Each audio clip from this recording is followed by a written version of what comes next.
اور وہ وقت آئے گا, میرے الفاظ یاد رکھیے گا, میں رہوں یا نہ رہوں آپ ہی جیتیں گے, کیونکہ آپ ہیں پاکستان کے مالک اور آپ کا ہی قبضہ ہوگا پاکستان کے اوپر, آپ ہی کے فیصلے چلیں گے, سکہ رائج الوقت آپ کا ہوگا.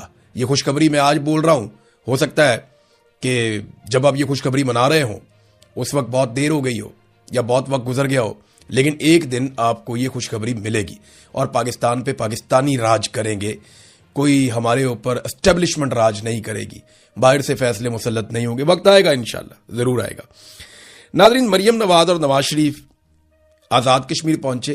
وہ ایک پنڈال تھا, ایوریج سا پنڈال تھا, وہ اس کو بھر نہیں سکے. سامنے سے ایسا لگا جیسے بہت لوگ ہوں گے, کچھ ایسے اینگل سے ویڈیوز بنائی گئیں, میڈیا نے ان کو چلایا بھی, لیکن جو مقامی لوگ ہیں انہوں نے پول کھول دیا. انہوں نے جب زوم آؤٹ کیا تو دکھایا وہ تو آگے چھوٹا سا مجمع کھڑا ہے, پیچھے پورا گراؤنڈ ہی خالی ہے. نواز شریف وہاں پہ ہیں, مریم نواز وہاں پہ ہے, اور لوگ آپس میں باتیں کر رہے ہیں, لوگوں کی توجہ بھی نہیں ہے زیادہ. آگے جو چند سو لوگ ہیں یا 1-2 ہزار لوگ ہیں ان کی توجہ ہے, پیچھے جو ہے وہ تو پنڈال خالی ہے. تو بیڑے ہی گرک ہو گیا. یہ 3 دفعہ کا وزیر اعظم ہے جس کو لے کر گئے, ایک صوبے کی وزیر اعلیٰ ہے جس کو لے کر گئے, اور پورے وسائل استعمال کیے. اس کے باوجود اوقات صرف اتنی سی رہ گئی ہے کہ ایک ایوریج گراؤنڈ بھی نہیں بھر پائے. اور مجھے اچھی طرح یاد ہے کہ جب نواز شریف صاحب پرویز مشرف کے دور میں واپس آئے تھے تو اس دور میں میں نے کچھ جلسے کور کیے تھے, تو ایک بندے کے سینے کے ساتھ دوسرے بندے کی پیٹھ لگی ہوئی ہوتی تھی اور پنڈال میں جگہ نہیں ہوتی تھی, باہر بھی لوگ کھڑے ہوئے ہوتے تھے. یہ حالات ہوتے تھے اس وقت, اتنی مقبولیت تھی. پھر جب انہوں نے بیانیہ بنایا ووٹ کو عزت دو, تب بھی لوگ بہت بڑی تعداد میں ان کے ساتھ کھڑے تھے. لیکن جب انہوں نے بوٹ کو عزت دی تو اس کے بعد سے اب تک آپ حالت ان کی چیک کر لیں. نواز شریف نے ایک بہت بڑا اعتراف کیا. اسٹیٹمنٹ ان کا یہ ہے کہ اگر ہم یہاں پہ الیکشن جیت جاتے ہیں تو میں شہباز شریف سے اس خواہش کا اظہار کروں گا کہ وہ مجھے وزیر اعظم آزاد کشمیر بنا دے. ایک تو اس میں آپ سمجھے ایک طرح کا ٹونٹ ہے کہ مجھے وزیر اعظم بنانے کا کہا, بنایا نہیں, آپ لوگ خود ہی وزیر اعظم بن گئے.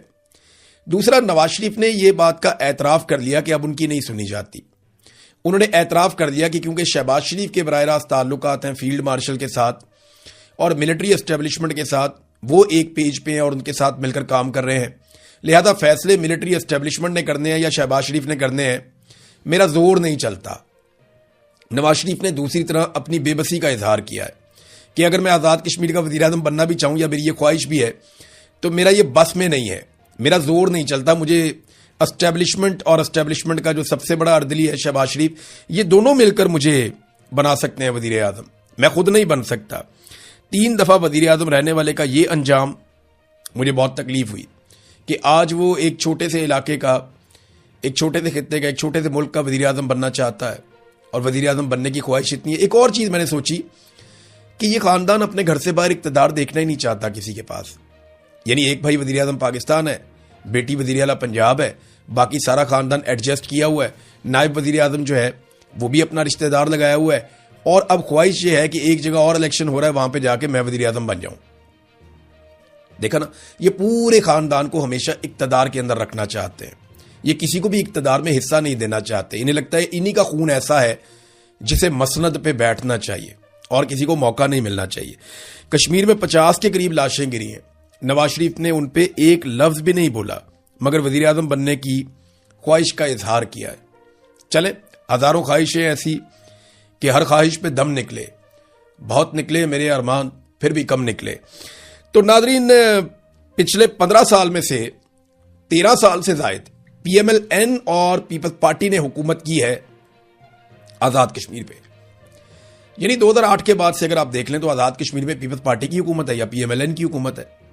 بیچ میں پی ٹی آئی کو لگ بھگ 1 سال کے لیے حکومت ملی, اس کے بعد ان کی وفاقی حکومت ختم ہو گئی اور وہاں پہ سازشیں شروع ہو گئیں. تو لگ بھگ جو انہوں نے اپنی حکومت انجوائے کی, جو لگتا ہے کہ ان کے پاس وہ حکومت کا صحیح ٹائم تھا, وہ 1 سال تھا, 1.25 سال تھا, اور 2 سال ٹوٹل ان کے پاس ملا کر آپ کر لیں. لیکن پیپلز پارٹی اور پی ایم ایل این ایسے تقریر کرتے ہیں وہاں پہ جیسے وہاں پہ کبھی ان کی حکومت آئی نہیں. جس طرح وہ مسائل گنواتے ہیں, جس طرح وہ بتاتے ہیں کہ یہ بھی نہیں بنا, وہ بھی نہیں بنا, یہ بھی نہیں کیا, وہ بھی نہیں کیا. بھائی کس نے کرنا تھا؟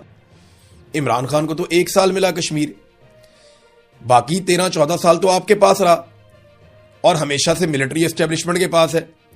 اگر کشمیر میں ایئرپورٹس نہیں ہیں, موٹر ویز نہیں ہیں, ساری سہولیات نہیں ہیں, جو 38 ان کی ڈیمانڈز ہیں ان میں زیادہ تر وہ ہیں جو ان کے انفراسٹرکچر کے بارے میں ہیں, ان کے لوگوں کے بارے میں, ان کی ڈیولپمنٹ اور ترقی کے بارے میں ہیں.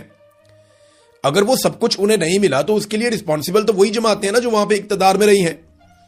یا آپ 1 سال والے عمران خان کے کھاتے میں ڈال دیں گے سارا کچھ. تو یہ ایسے تقریریں کر رہے ہیں جیسے اپوزیشن ہے. بلاول وہاں تقریر کرتا ہے, ایسا لگتا ہے کہ بلاول حکومت میں نہیں, حالانکہ حکومت بلاول کی ہے.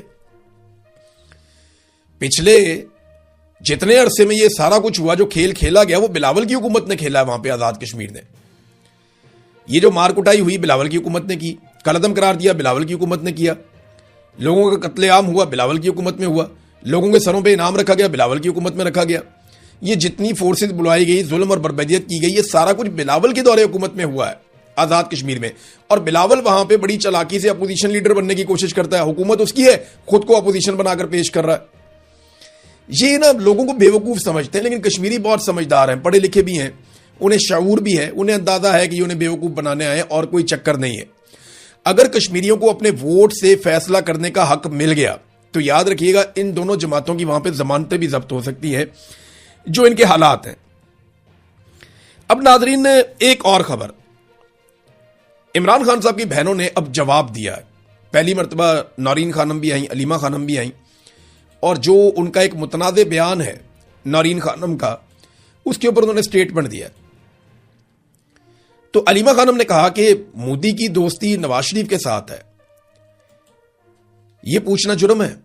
وہ بغیر ویزے کے مودی کو پاکستان بلا سکتے ہیں, ہم اتنا نہیں پوچھ سکتے. آپ نواز شریف کی بیٹی سے پوچھیں جو بتاتی تھی کہ اس کو انڈیا سے شالیں بھیجی گئی ہیں. میری بہن نے گھر میں بیٹھ کر بات کی تھی, وہ کوئی پبلش نہیں کیا تھا. ہم 3 عورتیں کھڑی ہیں, جتنے کیسز لگانے ہیں لگا دو, کیا کر لو گے, بار ہی دو گے نا. زیادہ سے زیادہ ہم نہیں ڈرتے, ہم شہادت قبول کر لیں گے, ہم اپنے بھائی کے ساتھ کھڑے ہیں, اپنے ملک کے لیے کھڑے ہیں. یہ علیمہ خانم نے کہا. اچھا, جو بات نورین خانم نے کہی, انہوں نے بھی ایک بات کی. دیکھیں, ان کا بیٹا بھی جیل میں ہے, ابھی اور لوگ بھی اب بولنا شروع ہو گئے ہیں. میرا بیٹا ملٹری کورٹ کی وجہ سے جیل میں ہے. کلبھوشن جس نے ہزاروں پاکستانیوں کو مارا, یہ کلبھوشن یادو کی بات ہو رہی ہے, انڈین ایجنٹ, را کا ایجنٹ.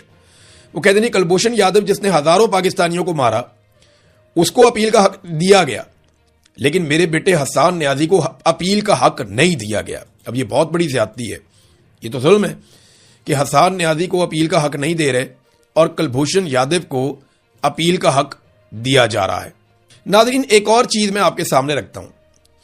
احسن اقبال نے یہ دعویٰ کر دیا کہ کیونکہ یہ خبر چلی تھی اور اس خبر میں ایک بتایا گیا تھا کہ جو اورنج ٹرین ہے, جو اورنج لائن ہے, یہ ایکچولی جو سٹیٹمنٹ دیا تھا یہ شبر زیدی صاحب نے دیا تھا. انہوں نے کہا جی یہ سی پیک کے جو پیسے تھے ان میں سے آپ نے اورنج ٹرین بنائی چائنا سے پیسے لے کے, تو یہ آپ نے غلط کیا. تو احسن اقبال صاحب نے کہا جی آپ کی اطلاع کے لیے عرض ہے, لاہور میں اورنج ٹرین وفاقی حکومت کے پیسوں سے نہیں بنی, بلکہ وہ 100% پنجاب حکومت نے اپنے پیسوں سے اور بجٹ سے بنائی تھی. احسن اقبال کا جھوٹ پکڑا گیا اور یہ حقائق میں آپ کے سامنے رکھ دیتا ہوں. یہ وہ ڈاکومنٹ ہیں جو اورنج ٹرین سے ریلیٹڈ ہیں, اور یہ وہ تمام خبریں ہیں جو سرکار نے خود چھپوائی ہیں. یہ خبریں یہ بتاتی ہیں کہ اورنج ٹرین کا جو پروجیکٹ ہے وہ سی پیک کے زمرے میں جو چائنا نے پیسہ دیا تھا, یہ ان پیسوں سے بنی ہے. یہ جو منصوبہ تھا یہ لگ بھگ 1.65 بلین ڈالرز کا تھا, یعنی $1.5 ارب سے زیادہ کا منصوبہ تھا. ٹوٹل اس کی جو کاسٹ تھی, اس کا جو 48% پیسہ ہے وہ پاکستان کی وفاقی حکومت نے کنٹریبیوٹ کیا ہے. اور اس کے علاوہ جو چائنا کا ایک بینک ہے, ایگزم بینک, اس نے سافٹ لون دیا ہے 52%. تو چائنا کا پیسہ بھی آ گیا اور وفاق کا پیسہ بھی آ گیا, اور احسن اقبال صاحب کا جھوٹ بھی پکڑا گیا. یہ ایسے ٹلے منہ کے ساتھ جھوٹ بولتے ہیں, انہیں لگتا ہے کہ کسی کو سمجھ ہی نہیں آئے گی. یہ ریکارڈ سارا ہم آپ کے سامنے رکھ دیتے ہیں, آپ دیکھ لیجئے.